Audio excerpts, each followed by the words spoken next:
Hi guys, it is time for chapter 3 of Stone Fox. If you haven't already listened to me read chapters 2 or 1, go ahead back to my channel and listen to one of those videos, because in this video I'm just going to read chapter 3.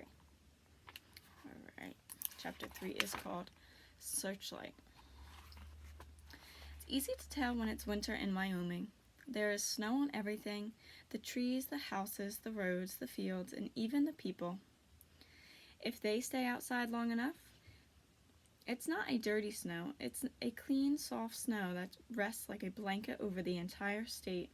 The air is clear and crisp, and the rivers are all frozen. It's fun to be outdoors and see the snowflakes float down past the brim of your hat, and hear the squeak of the fresh powder under your boots. Winter in Wyoming can be the most beautiful time of the year if you're ready for it. Little Willie was ready. He had chopped enough wood.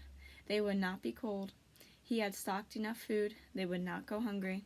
He had asked Lester at the general store how much food Grandfather had bought last year.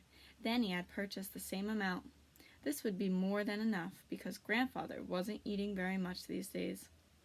The coming of snow as early as October also meant the coming of school. But little Willie didn't mind. He liked school. However, his teacher, Miss Williams, had told Grandfather once, "Far as I'm concerned, that boy of yours just asks too many questions." Grandfather had just laughed and said, "How's he going to learn if he don't ask?" Then, later, Grandfather had said to little Willie, "If your teacher don't know, you ask me. If I don't know, you ask the library. If the library don't know, then you've got yourself a really good question." Grandfather had taught little Willie a lot. But now little Willie was on his own. Each morning he would get up and make a fire. Then he would make oatmeal mush for breakfast. He ate it. Searchlight ate it. Grandfather ate it. He would feed Grandfather a spoonful at a time. After breakfast, little Willie would hitch up Searchlight to the sled. It was an old wooden sled that Grandfather had bought him from the Indians. It was so light that little Willie could pick it up with one hand, but it was strong and sturdy. Little Willie rode on the sled standing up, and Searchlight would pull him 5 miles across the snow-covered countryside to the schoolhouse, which was located on the outskirts of town. Searchlight loved the snow. She would wait patiently outside the schoolhouse all day long, and little Willie never missed a chance to run out in between classes and play with his friend. After school, they would go into the town of Jackson and run errands. They would pick up supplies at Lester's general store, or go to the post office, or go to the bank. I'm going to pause and show you this picture of little Willie making some food for his family. Little Willie had $50 in a savings account at the bank. Every month, Grandfather had deposited the money little Willie had earned working on the farm.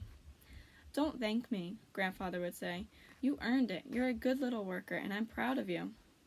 Grandfather wanted little Willie to go to college and become educated. All little Willie wanted to do was grow potatoes, but he respected his grandfather enough to do whatever he said. If there were no errands to run that day, Searchlight would just pull little Willie up and down Main Street. Little Willie loved to look at all the people, especially the city slickers, as Grandfather called them.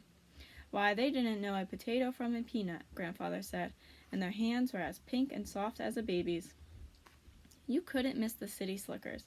They were the ones who looked as if they were going to a wedding. At a little before 6 each day, little Willie would position his sled in front of the old church on Main Street. Today, again, he waited, eyes glued on the big church clock that loomed high overhead. Searchlight waited too, ears perked up, eyes alert, legs slightly bent, ready to spring forward. Bong! At the first stroke of 6, Searchlight lunged forward with such force that little Willie was almost thrown from the sled. Straight down Main Street they went, the sled runners barely touching the snow. They were one big blur as they turned right onto North Road. And then they were almost out of town before the church clock became silent again. "Go, Searchlight, go!" little Willie's voice sang out across the snowy twilight. And did Searchlight go? She had run this race 100 times before, and she knew the whereabouts of every fallen tree and hidden gully. This enabled her to travel at tremendous speed even though it was getting dark and more dangerous. Little Willie sucked in the cool night air and felt the sting of the wind on his face. It was a race, all right. A race against time, a race against themselves, a race they always won. The small building up ahead was Grandfather's farmhouse. When Searchlight saw it, she seemed to gather up every ounce of her remaining strength. She forged ahead with such speed that the sled seemed to lift off the ground and fly.